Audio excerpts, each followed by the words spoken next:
Good afternoon, everyone. I call to order the GCC regular board meeting, October the 12th, 2021. Roll call. Mark Anderson, absent today.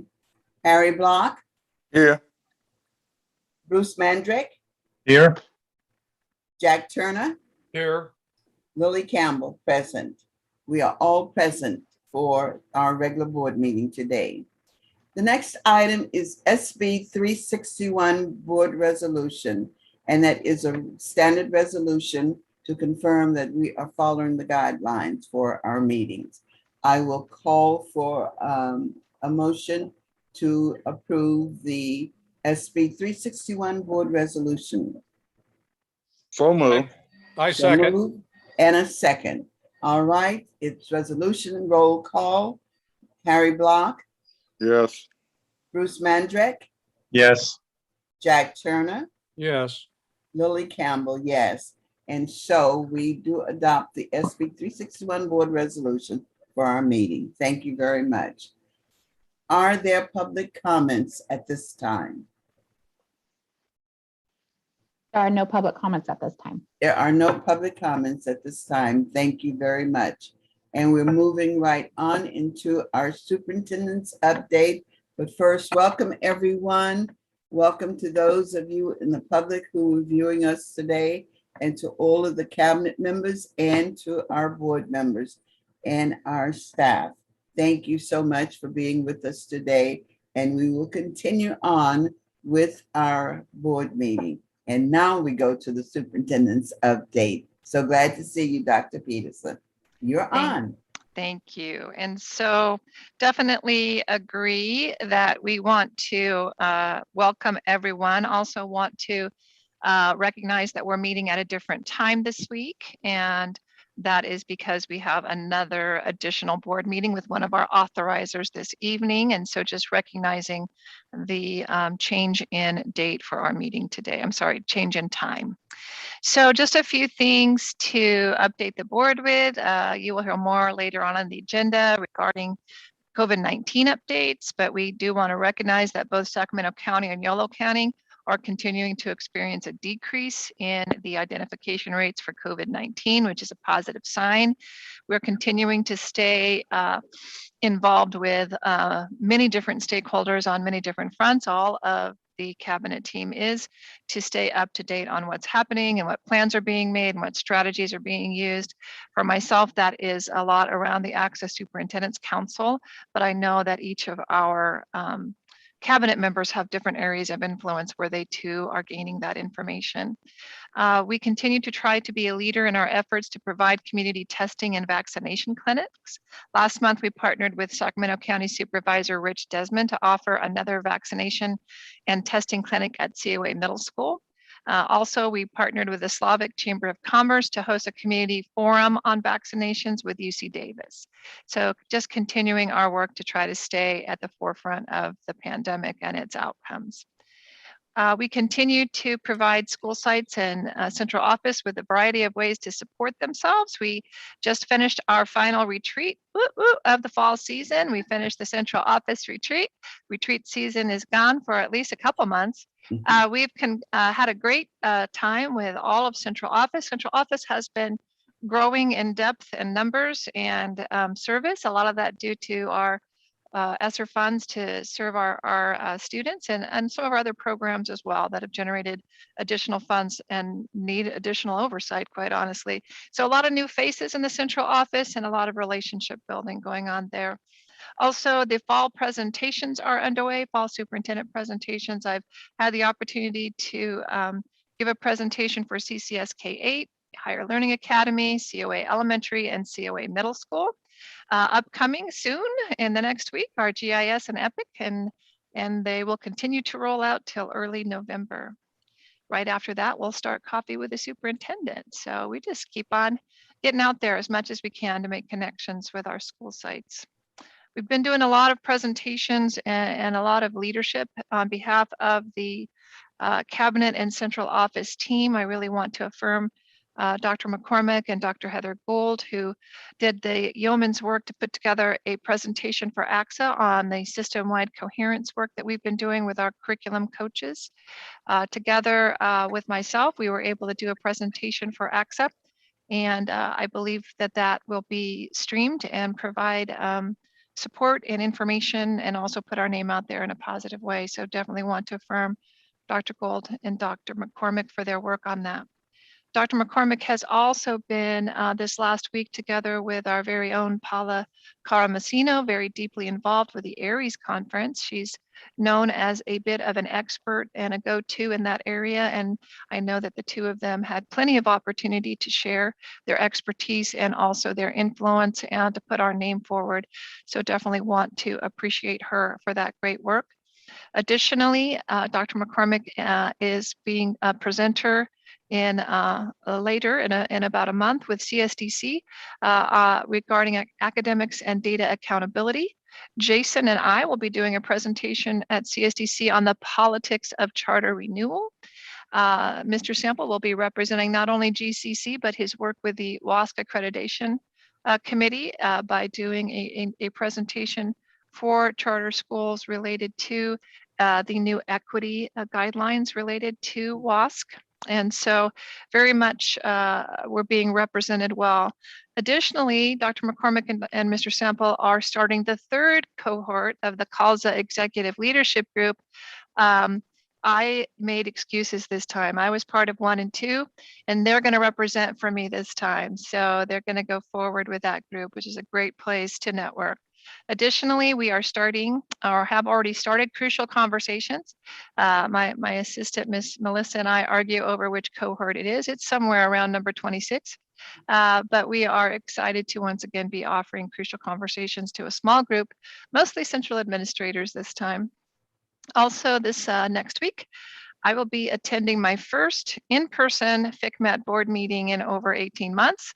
Kind of looking forward to that. Additionally, I believe in about a week and a half, I'll also be attending my first in-person AXA Superintendent's Council. So some of the world is moving to in-person. So also want to continue to affirm you and thank you for your support for my enrollment in both the UC Davis coaching program as well as the AASA Principal Supervisors program. I am learning a lot through both programs. Jason can tell you I'm applying a lot because he's been my practice partner. Also, John Campbell and Jerry Kosh have been helping me practice some of the protocols. So our organization is already seeing great value, I believe, from those two programs.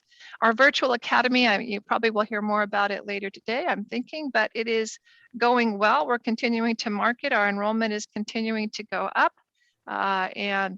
It's definitely a positive experience. Lastly, our wonderful project that is the heart project of both Jason and I for a number of years here, our Firehouse Cafe has really been doing a lot of great work finalizing that cafe, and we are looking forward to a socially distanced and safe grand opening in the near future that you will be invited to. I'm just ready for the coffee. I'm ready for the coffee. So I think I hit all of my major points, but definitely want to affirm not only cabinet and central office staff, but also our site staff. Sometimes we, my updates are a lot about what we're doing in the central office and what our cabinet is doing, but our school site administrators are doing an amazing job. They are, many of them doubling down between both being administrators and covering in classrooms because we continue, as the whole state does, to have staffing issues. And their hearts and their service are just phenomenal. And we also will be honoring them later this week in Administrators Recognition Week. So just want to do a shout out to all of our administrators. Thank you, Madam President. Thank you, Madam Superintendent. Board members, any comments, questions? I'm having a little difficulty seeing your hand, but do I see anyone with comments? Well, I want to again thank all of you for the hard work. You are very, very, very busy, and it's obvious when we listen to the reports. And I also want to affirm our school administrators and all of the administrators for the hard work that you're doing out there, and that this is the week of the administrators. Wish I were there to be with you, to give you hugs and kisses and thank you personally, but please accept our virtual thank you for all of the hard work that each one of you are doing in order to make sure that Gateway students and parents are receiving the very best education that they can at this time. Thank you, Madam Superintendent, and all of Cabinet for your hard work. All right. Anything else on that note? Anything else? And I see, Madam Superintendent, that you are meeting with all of our new staffs. You've been meeting individually with them from your superintendent's weekly update. So thank you for that, making them feel welcome and appreciated. Thank you. Okay. And with that, we will now move into study sessions, board members. COVID-19 update. Ms. Dr. McCormick or Mr. Sample? All right. Thank you, Madam President. Good afternoon, Board President, board members, Dr. Peterson. Dr. McCormick and I are here to just share with you a little bit of an update regarding COVID-19 and where we are with vaccinations as well as testing. And so we'll move to our next slide. The first thing I just kind of want to start off with is COVID in the news. As some of you may have heard earlier or late last week, California Governor Newsom kind of made what I call a press conference proclamation. Nothing has been put into regulation or legislation regarding California becoming the first COVID-19 vaccination mandate for school children in the U.S.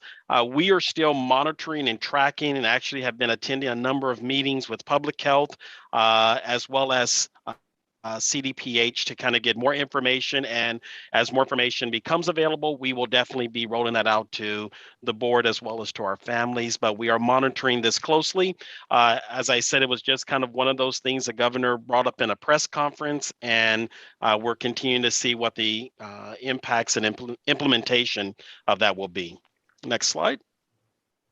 So wanted to take a few minutes and just kind of update you on our COVID vaccination outreach, the work that we've been doing with not only our staff, but also our community. As Dr. Peterson shared, we recently partnered with Sacramento County Supervisor Rich Desmond to provide a vaccination clinic at COA Middle School, as well as we've been working with Sacramento County Public Health and Twin Rivers to provide vaccination clinics at Higher Learning Academy, Futures High School there at Rancho Del Paso. I will tell you our outreach efforts have been well received by our community and that they trust us as being someone who is looking out for their best interest. And so our director of school, parent and governmental relations, Sergey Terekhov, worked over the course of the last couple of weeks around a number of community forums, one in partnership with UC Davis Health and a doctor from the Slavic community who was able to kind of share with families as well as community members basically the impacts of the vaccine, how safe they are, and basically what we call building COVID-19 vaccine confidence within our community. So definitely want to affirm the team for their hard work on that as we continue. Dr. McCormick is going to share a little bit of information with you about testing. So as we have been working since the governor's previous order to implement his requirement that all school staff needs to submit proof of full vaccination or submit to weekly testing, we kicked off the testing to meet that statutory timeline this week. Our first testing site was on Monday.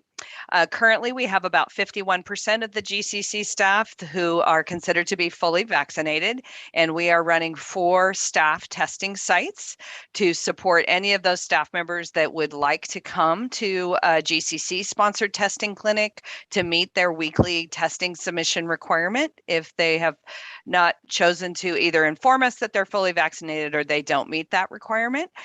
Staff does not have to test with the GCC, but we wanted to ensure that we gave staff an opportunity if that would be of convenience for them. So we tested over the last 2 days, we've tested about 60 of our current staff members, and we'll continue to run those testing clinics as we move forward. And as we wrap up, just any questions that you might have. Okay, any board members? Seeing no hands? Oh, it looks like Harry's hand. There he is. Harry, okay, Harry's hand. Ms. Block. Okay, I had to unmute myself. Are we finding any of our kids coming down with COVID in the school sites? Are you asking if we have students that have tested positive or students that were quarantined? Could I get clarification of both? Yeah. Yes. Okay. Yes, we have had classrooms as well as students that have reported to us that they are COVID positive, and we're following the modified quarantine opportunities, which allows our nursing team to provide the rapid antigen tests, because the goal is for us to keep as many students as possible in school. So we have onboarded that rapid test capability. We've been doing modified quarantine rapid testing for about 2 weeks. Okay. Very Thank good. you. Thank you. That answered your question. Great. Anything else? Thank you, both of you, for bringing us. We Oh, have- Mr. Turner, I see your hand, Jack. Thank you. Yes, I appreciate the update. 51% of the staff seems somewhat low. Do we have a comparison with similar districts? Are we on track with the average? It just seems to be a little low at this late date. And I'll let Christine answer more fully, but I would tell you, it depends on where you are in the state. So geographically, we could be much higher than some, and in other areas, we're much lower than some. So I think a lot of it has to do with political leanings, possibly. Dr. McCormick, what's your response? Yeah, I don't have much more to add. I think that sums it up very well.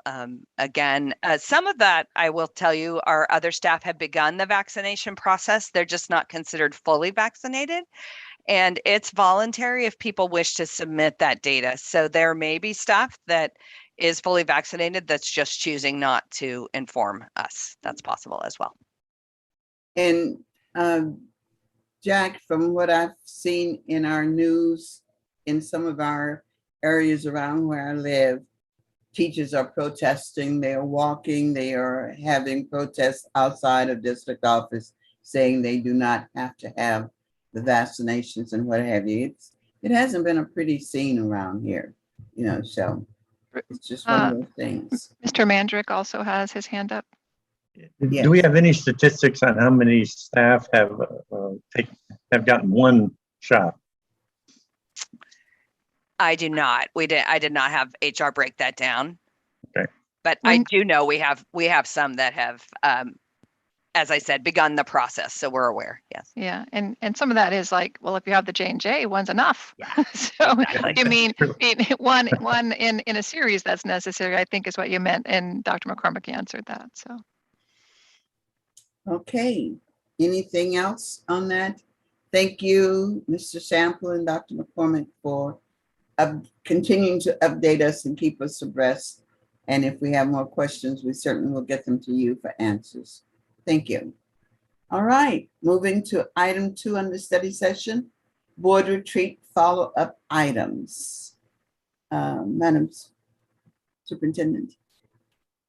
It is our very own Ms. Omaira Arena is more than prepared to answer some of your questions from our board retreat. And I will just confirm, part of the issue has been that information was not readily available. And so it has become, more has become known. And so I know Ms. Omaira can handle herself, and definitely want to affirm her for putting together the information the board requested.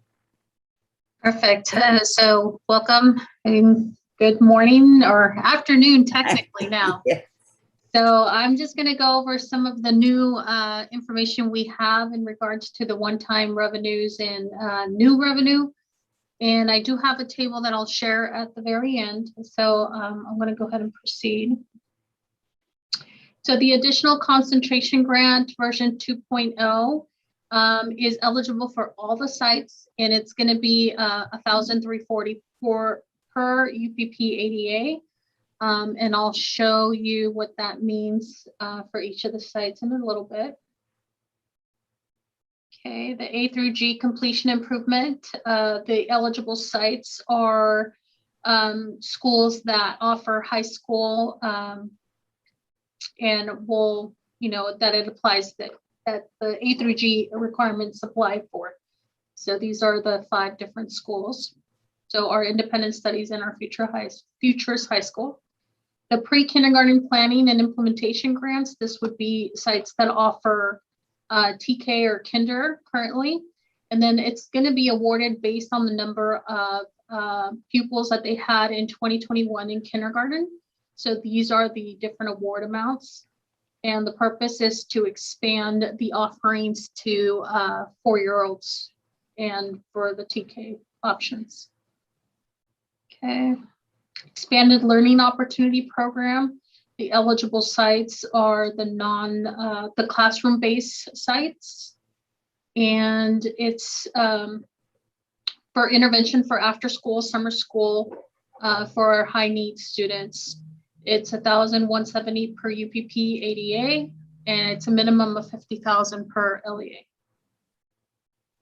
We have also applied for the multi-tiered systems of support. So Christine is actually working on that right now. It's eligible for all sites. It's a competitive grant, so we won't know until 12/15. So December 15, we'll find out if we were awarded anything. The applications are due within a week. And so that's to build the MTSS framework. We have the Educator Effectiveness Block Grant that's eligible for all GCC sites. We have a plan due on 12/30, and that's to be able to provide professional learning for certificated and classified staff that have direct access to students.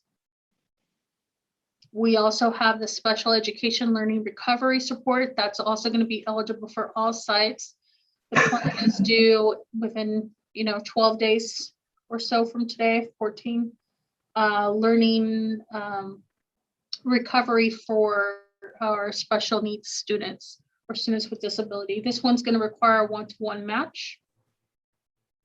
Okay, we also have the National Board Certification.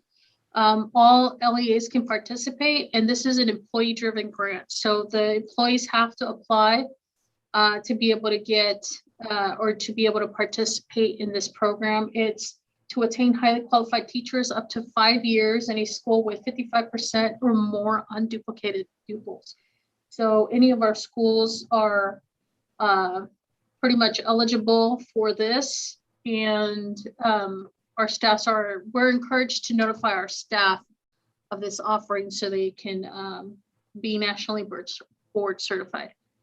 So this is, again, something that the employee would apply for. The college savings account, so there's been a little bit more guidance on that. So it's families or students must apply. This is the website where they would apply. And then the requirements to be able to get the funds is $500 for unduplicated students, is actually putting an account on their behalf. And then if they're foster youth, they get an additional $500, or if they're classified homeless, they get an additional. So we're encouraged to also notify families and students of this college savings account. So that's the information on that one. Some of the uneligible programs that we have now found out we're not eligible for is the food service infrastructure grant, which we were hoping we were going to get, but because we don't participate in the National School Breakfast and Lunch, we are actually under Twin Rivers. So Twin Rivers will be getting those funds basically on behalf of our students. So that is when we are no longer eligible to receive. We are not going to go after the special education dispute resolution money because we don't have enough cases to actually apply for that. There's a special education one-time supporting inclusive practices. That's going to be more for county offices, CDE and SELPAS. So that won't be coming to us. Teacher residency grant programs. Our LEA does not offer this program. So it's usually school districts that have some type of program infrastructure with beginning teacher. It's a teacher residency, classified staff wanting to become teachers. So there is LEAs out there that have this program. Classified school employee summer assistant program, we're also not a participating LEA for this. And classified school employee teacher credentialing program, that kind of falls under the teacher residency grant program. LEAs that participate or offer these type of grants are usually doing both. Okay. I'm also going to talk a little bit about ESSER funding, COVID funding that's coming in, and the due dates. So we have ESSER 1, ESSER 2, ESSER 3. These are all federal grants, and the spending deadlines are right around the corner. So this is a year from now, 2, and then 3 years from now. So they're quite a bit of money, which you'll see in a little bit towards the end. I'll show you guys a table of what kind of dollars we're talking about. Here are some of the ESSER allowable uses. This is federal COVID money, and it's used to prevent or prepare response for COVID-19. It's also to address any individual needs of a particular site, learning loss, mental health, educational technology, obviously purchasing any supplies that related to COVID for sanitation or response in case we were to ever go back into virtual learning. So these are some, I'm not going to read them all, but I'll share this presentation later if anybody wants it. Okay, learning loss mitigation. This is additional COVID dollars that also have expirations to them. So very short term for tons of money that we have to completely expend. So I just went over the ESSER ones. These are the learning loss mitigations. So there's 3, and they have all due dates that are pretty close to coming up. Okay, some of the allowable uses. So learning loss is more in terms of the educational component and making sure that students are not falling through the cracks. If there's gaps in their learning due to the virtual time we were away, that we are addressing those by either extending instructional time or offering some type of remedy to get them back where they need to be. Okay. So before I go to the conclusion, I'm going to show you, I'm just going to move this over. So here is the chart that I created. So this is 75 with the help of Valerie, of course, our director of business services helped create this template. So each of these are the sites that would be getting the A through G.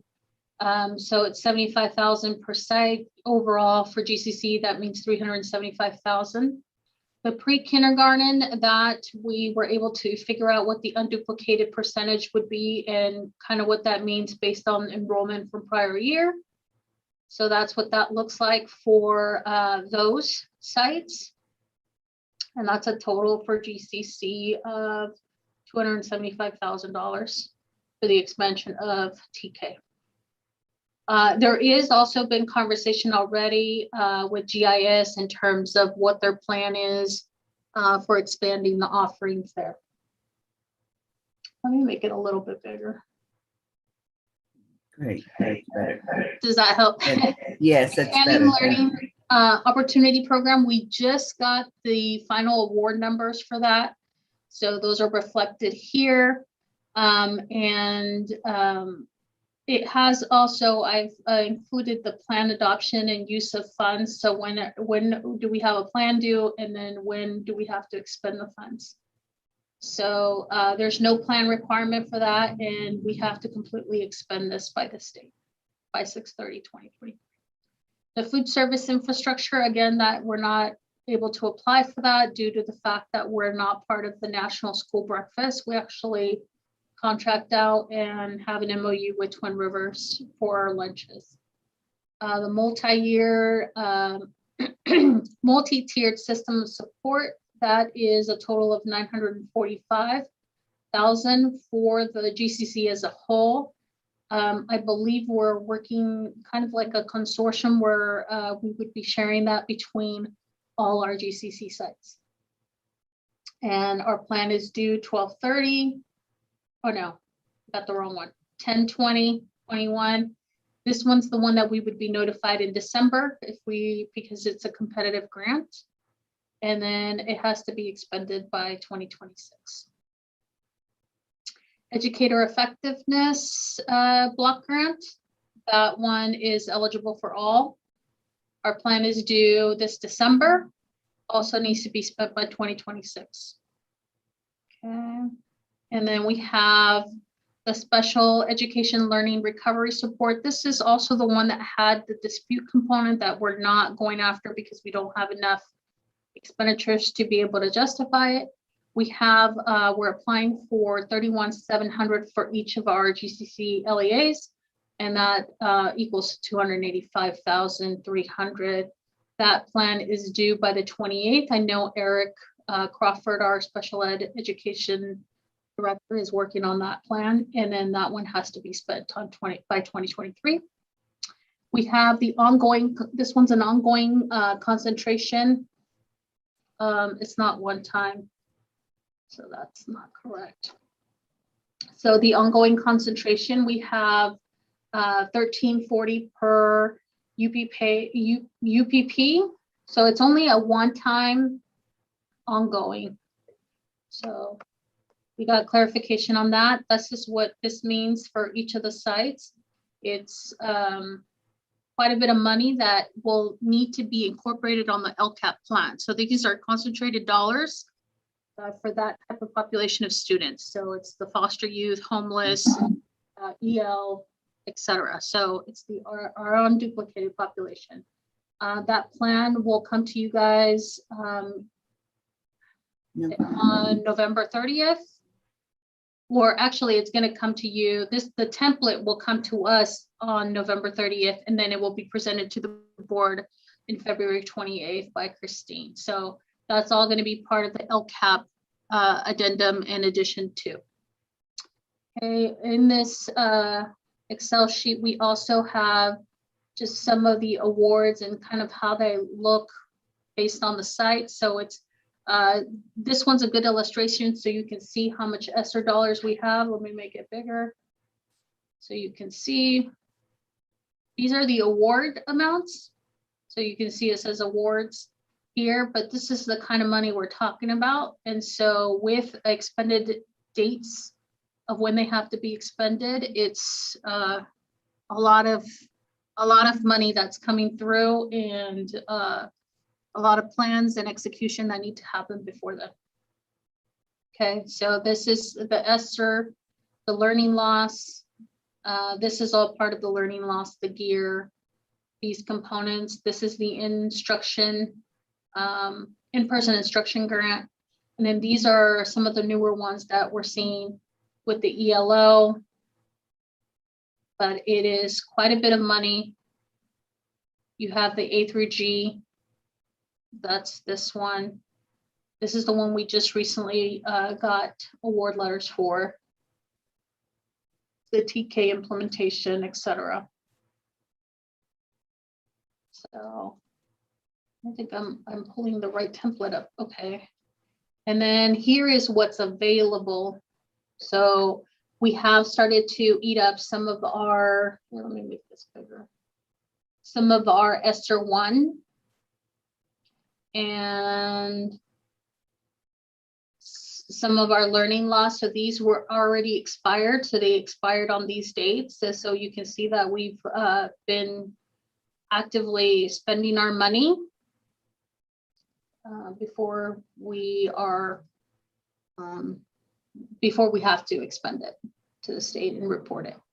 So this is what it's still looking like compared to where we were awarded. So it's been very difficult to spend all our dollars, and so it just becomes a bigger task in these out years when the money has doubled and tripled in size. Okay. So that's just So this is what's available. And then the other two tabs are more of the allowable uses that we went over in some of the slides. So this is a reference. If you have any questions, I'd be happy to answer. So additional changes from the information we've received so far will be presented at first interim, so that those will be reflected there. And I'm ready for any questions. I just want to make a comment before we start with questions. So first of all, I mean, I think what the board can clearly see is the complexity of what we're facing right now. It's a wonderful thing to see all those big numbers of money. But when you look at the long list of what rules we have to follow to spend them, and then you look at the short timeline to spend them, as you saw, most of those end by 2024, a lot of them 2023, but a few of them 2024, and then there's a cliff and they're not there anymore. And so I certainly want to affirm both Omaira and Valerie, our new Director of Business Services, because they've gotten to a good granular amount of detail on some of these things as it's become more available. But I just definitely want to affirm that it is, it is a lot to manage everything you see there. And Dr. McCormick has been involved in a number of these things, as have our site administrators, as have our directors. Because all the plans that are needed, all the getting to the sites of how they're going to spend it, and how they can't spend it. And so I just want to affirm everyone involved. This has been a tremendous, and will continue to be a tremendous amount of work. And I think Mr. Turner had the first hand up. Okay. Jack? Yes. Wow, that was impressive to see all of the programs that we have, and it goes a long way to explaining our staff needs in that area to monitor all of these. It is just I would use the word overwhelming, but I know we can't let it be overwhelming to manage all of those programs. A couple of specific questions. The pre-kindergarten, could you discuss where is this going to be ongoing? I heard one time, and where are we implementing it now? I can't remember if we are, and then what are our future plans with it? So yes, this is an ongoing, so that one is not one time, that one is going to be an ongoing. So they're trying to be able to provide TK for all students. So this is an ongoing, the ones that are going to be implementing is CCCS, COA, HLA, GIS, and EPIC. And if I could add to it, Omaira, the initial money is planning, mostly planning to get it started. So far, the other opportunity is there's a discussion about TK facility money, but it's very difficult to get because you can't use modulars, which is going to be a problem for us. And there is scuttlebutt in the world at large that it's a fantasy that there will be money that follows the planning.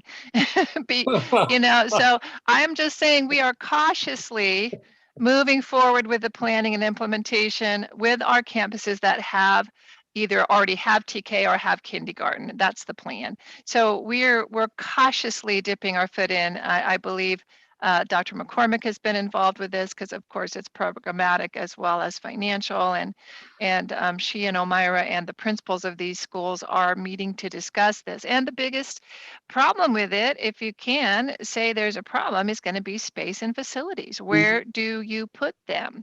But if it continues forward in the manner that they believe it is supposed to be rolled out and the money appears, Jack, then there's a requirement to do it. That's the problem. We're going to be required to do it in this transitioned way, like this many students here and this many here, et cetera, over time, in the belief that somehow miraculously the facilities will appear.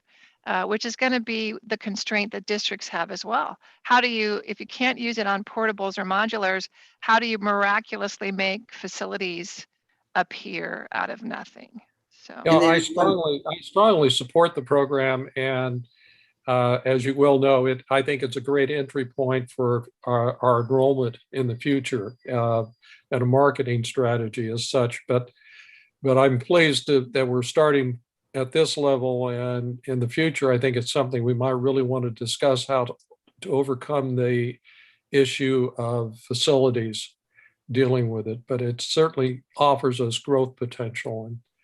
And But anyway, the other issue, I'm sorry, Jack, just to follow up on that, the other issue is finding staff in order to house the program, to manage the program, and that is an issue also. Finding certificated staff for these programs, okay? well, it's not, yes, it's true. It's a traditional finding the staff, finding the Yes. facilities, finding the ongoing resources. It's just a whole new educational program, but Yeah. it certainly is one that, and in the future, if it comes, we bring it back to really discuss it. But once again, I just have to say, I really appreciate this presentation that brought together all of those various programs that we have. And also, I appreciate you listing the ones we're not getting involved in. I think we really need now to take a very close look at additional programs that we get in. Thank you very much. You're welcome. Any other questions? Any other? Do we have any other? I got one. My question is, I'm looking at the enrollment. We're down almost 200 students from the year before. So how are we gonna work that out? Are we losing revenues or what? So we are losing revenues, but as you saw in some of these slides, we are also increasing restricted dollars and concentration dollars. So there are going to be some shifts that are going to happen in the next couple of years to try to mitigate that. And then we'd be looking at, unrestricted expenditures, looking at formula-driven, teacher to student ratios to make sure that they stay within, that they stay fiscally solvent within their unrestricted budget. If that makes sense. Okay. Seeing no other, oh, Bruce, yes. Following up on what others have said, it makes me very happy that I'm retired. Amara doesn't maybe realize it, but she has the privilege of probably administering more categorical programs than at any time in the last 40 years that I'm aware of.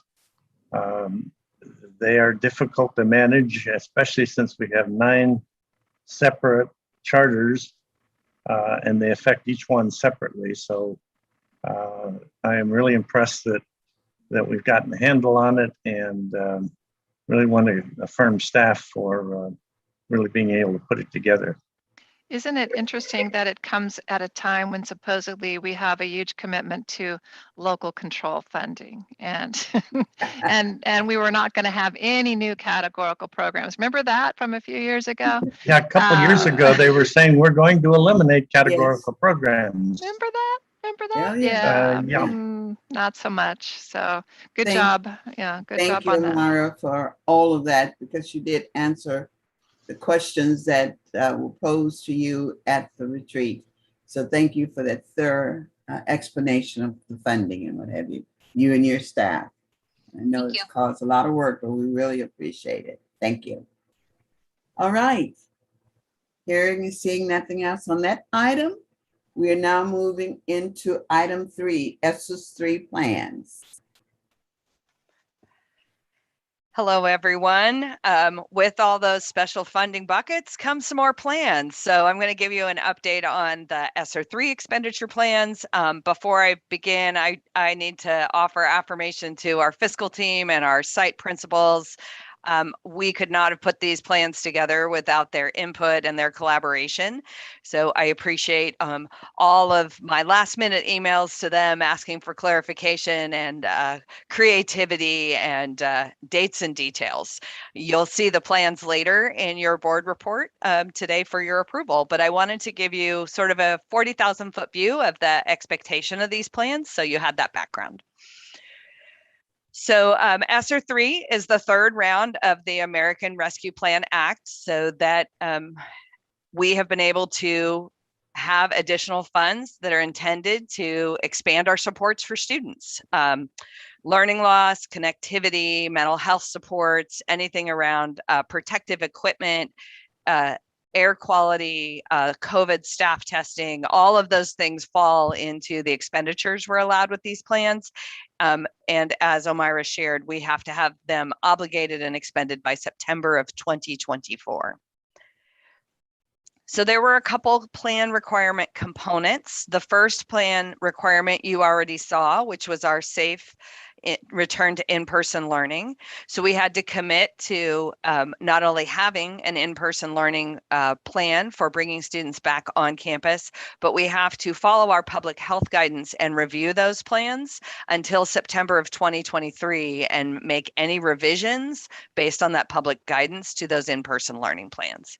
The second component is what I'm going to talk about today and that you're going to look at later in your agenda, which is around the SR3 expenditures specifically. So there are some requirements of the SR3 dollars. The first of which is we have to use a minimum of 20% of the funds that we are receiving on evidence-based intervention. So these very much align to our spending requirements that are outlined in Title I. So there is an evidence-based intervention list that we refer to that we have to connect to student data.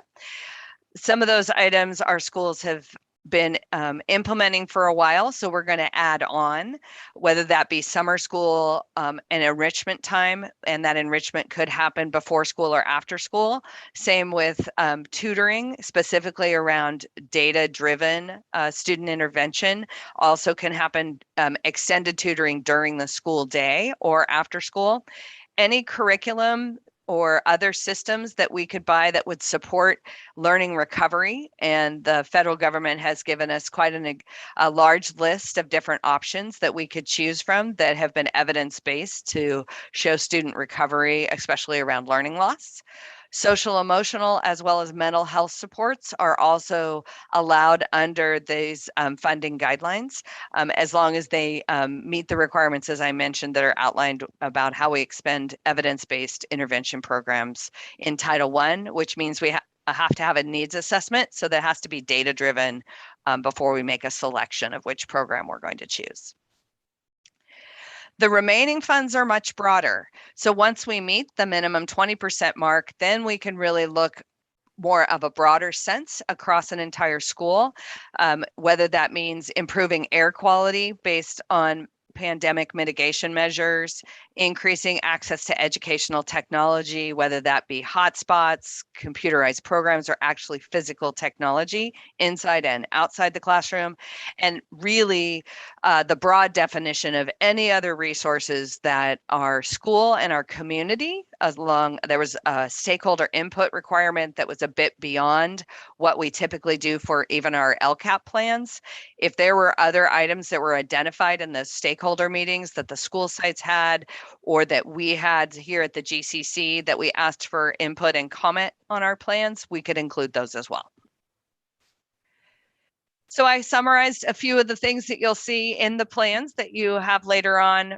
Summer school, after school tutoring, definitely if we had a need for HVAC improvements on our campuses to improve air quality, we do have a couple that would not meet the new MERV 13 filter requirements. We included those. Curriculum, both online and physical, extra staffing to support interventions, as well as staffing and programs that around mental health and social emotional learning. And I would be happy to entertain any questions you have about the plans or how the process was put together.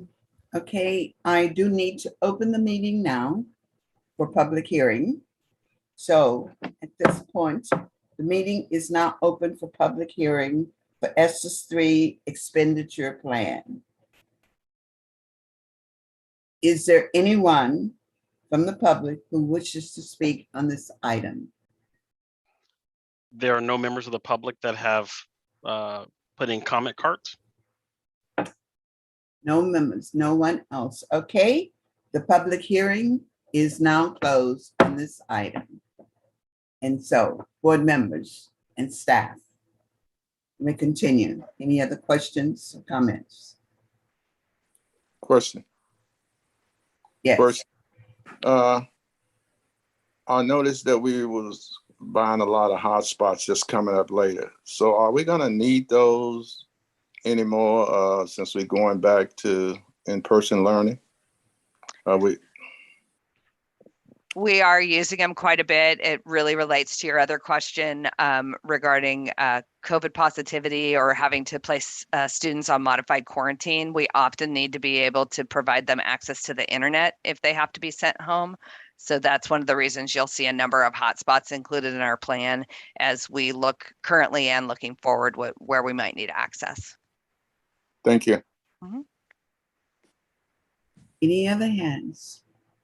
Anyone else? Hearing none, seeing none, we will conclude this item. We will now move to item 8, consent agenda items.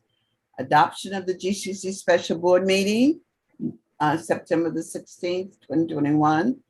Personnel consent agenda, purchases over 30,000, salary revision certificated management position, salary revision supervisor of fiscal services, job description early literacy coach, job description academic program coordinator, job description payroll analyst revision, and the GCC board resolution, school administrator appreciation week. I will first entertain a motion to Move approval. Move approval, and I have a question. And did I'll you second. second? Did we have a Second. second? A second for Bruce. All right, we have so now we're open for discussion. Yes, Mr. Turner. Yes, just a very quick question on Sava and their purchase of the vehicle. Is that, which I support because I know they use it a lot and wear them out, is that a vehicle to replace one, or is that an expansion vehicle that they're using? It's a replacement for one that was stolen and totaled, and the insurance has already paid out on it. Okay. Okay. Any other questions or comments on the consent agenda items? Seeing and hearing none, it's been moved in second. Roll call. Harry Block, Yes. Bruce Mandrick, Yes. Jack Turner, Yes. Lily Campbell. Yes, the consent agenda items have been approved as given. Item 9, business, SR3 Expenditure Plan. And you've heard the information. I will entertain a motion for approval of the SR3 Expenditure Plan. Yes, Mr. Mandrick. I'll move approval of the SR3 expenditure plans. Move I approval. second. Second, Mr. Turner. I will now open for more discussions or questions. Any other discussions or questions? Hearing none, seeing none, roll call. Mr. Block, Harry Block, Yes. Bruce Mandrick, Yes. Jack Turner, Yes. Lily Campbell, yes. And so the SS3 expenditure plans have been approved for all of the schools. Item 2, resolution to reallocate additional income for fiscal 2020-21. And this is on the special education plan as submitted to you for your information. I will now entertain a motion for approval. Move approval. Mr. Turner, move approval. Do I have a second? I'll second. All right, Mr. Mandrick, second. Open for discussions, questions. Any discussions, any questions? Hearing and seeing none, roll call. Mr. Block, Yes. Bruce Mandrick, Yes. Jack Turner, Yes. Lily Campbell, yes. And so the resolution to reallocate additional income for 2021 has been approved. So that takes care of our business items for now. And we are down to board comments. Item 14, board comments. Anyone? Anyone? Yes, Mr. Turner, thank you. I just want to say again that was impressive with the business office presentation, all their staff on bringing all those programs together. And I hate to say it, but I kind of look forward to kind of ongoing presentations at various times just to see how those funds are being expended and any feedback we can get on ways, better ways maybe to use those funds. But again, I really appreciate it. So thank you. And certainly say thank you, Omara, to your staff for their work. Thank you, Mr. Turner, for those comments. Do I see any more hands? And I too want to echo what you just said, Jack. It's a lot of work. And we really appreciate the fact that the staff has taken the time to bring that kind of information to us. And we appreciate Omira and all of the staff that's working with her. And I know it has been very stressful starting out and getting this kind of information to us. So really want to thank you.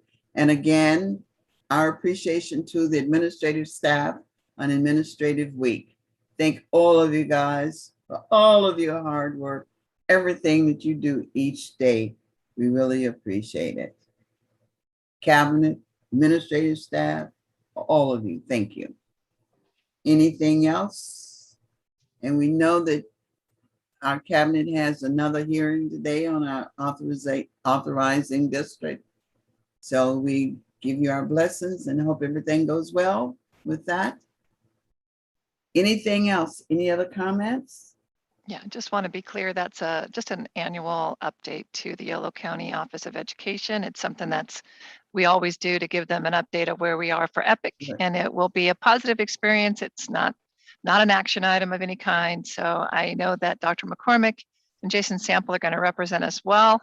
And I know they're looking forward to being able to do that. And while I appreciate everybody and I agree with everybody's huge affirmations for Elmira and her team, many of those funding sources and their plans wouldn't happen without Dr. McCormick and her team as full partners, along with the principals and the input. And it does take a team for every single one of these. So I definitely want it from the whole team, not to take anything away from Elmira and Valerie, but it took a lot. And I know Christine really put in a lot of time and effort, especially into the SR3 plan. So thank you, Dr. McCormick.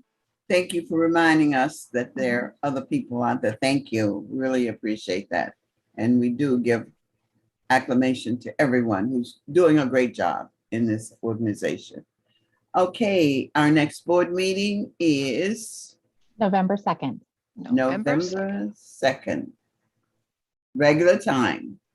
Yes, ma'am. Yes, back Okay. to the regular time. So we only have one meeting in October, one meeting in November, just due to holidays and other things. So Yeah. we will have a full agenda on November. So, Okay, November 2nd. all right. All right. Any other closing comments from staff, from cabinet, from anyone else? No other closing comments? So with that, I will entertain a motion for adjournment. Do I have, Mr. Turner? I move we adjourn. Okay, may I have a second? I'll second. Thank you. It has been moved in second.